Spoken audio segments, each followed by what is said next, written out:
All right, let's start working through the workbook from chapter 30, perfect participles. And so this first one we come across and we can see we've got our perfect participle here. And if we want to do the main sentence, here's our subject and main verb. So the crowds, they followed akatheo, they followed him. And then here's our perfect participle. Now we could do this two ways. We could say this is pisteuo, so it's believing. It's a perfect participle. It's a plural, so it's the crowds are doing the action. And so we could say, having believed, the crowds followed him. Or, and that would make sense. Having believed, the crowds followed him. But we could say after having believed, the crowds followed him. So that would either of those would make sense there. All right, let's keep going with number 2.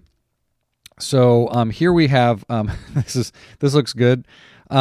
This is the verb harao with the reduplication on the front. We have, and it is, here's our nominative masculine singular participial morpheme and ending. And so this is actually, so the one up here, this was a adverbial participle, but this here, this is a substantival participle. And you've got the article on the front.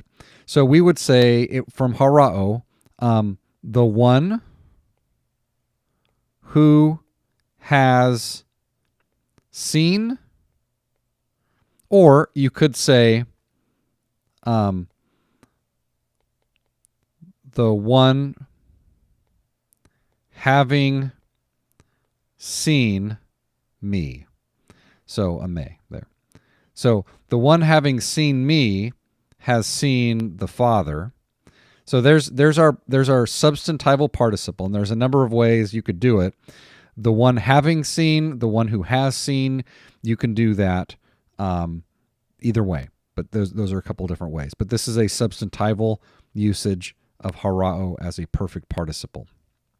Okay, number 3. Here again, a talk can be it came about, or in this case, there came a man, there became a man, and then here we have this participle is interesting because this is apostello, right? And we have a couple things here. Apostello does make a stem change as an aorist, and here we have what looks like an augment. And so is this an aorist participle? And the answer is no, it's not an aorist participle, because participles, it is a middle passive participle ending. Aorists do not augment, but perfects do reduplicate, vocalic reduplication. And so we would say this is there came a man having been sent from God. So it is a perfect passive, middle passive participle, having been sent. All right? And then his name, the name to him, John. His name was John. All right? Let's keep going on with number 4. Here we have another example of a substantival participle. By the way, up here, this would have been an adverbial participle, apostelmenos. It's an adverbial participle. There is no article on the front, and it is it's talking about this man being sent. Okay. Here we have a substantival, and it is a perfect. This is genao. Ginamai only has one nu there, and so genao, so being born, and this is a perfect participle, perfect passive. So in this case, we would say the one having been born. So the one having, erase. The one having been born of the flesh is flesh.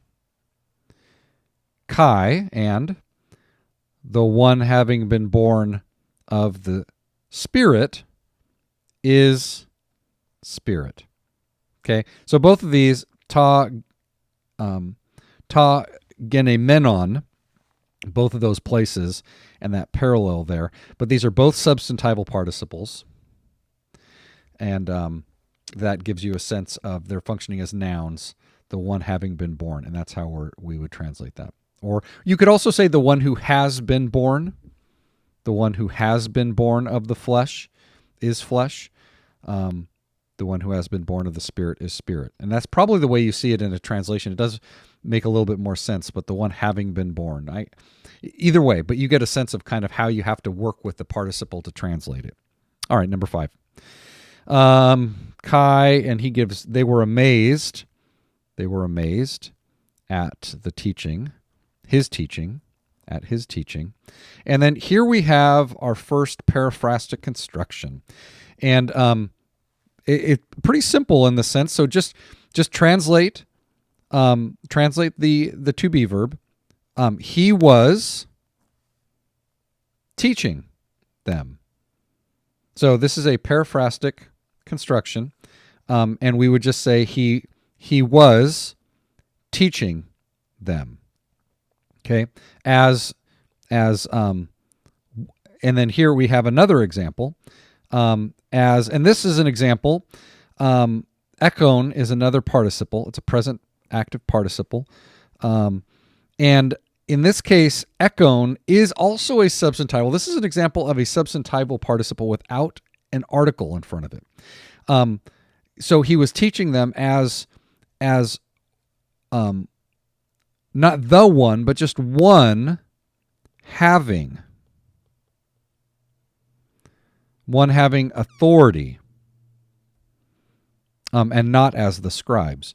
So here is an example, standing alone, ekon, even without an article, we still have a substantival participle, and it is one having authority. He's teaching as one having authority. So here's our paraphrastic construction.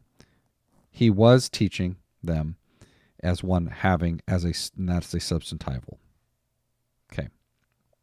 Number 6. And immediate, so kaiuthus eti autula luntes paraginatai Judas. And we can see that Judas is one of the 12, and with him a crowd. Okay, but what we really want to look at is this up here.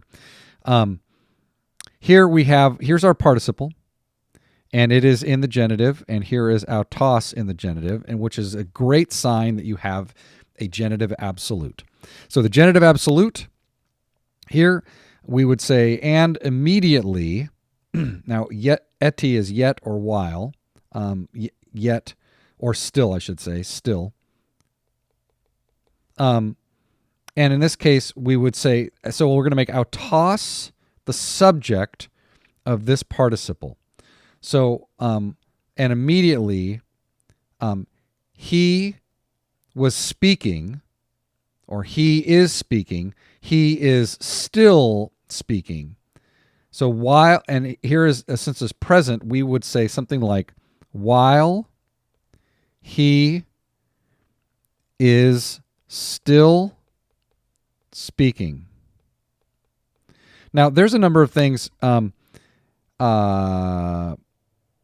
depending on the tense, we could change that to was, or maybe it's a present narrative, and we could do that. But this is a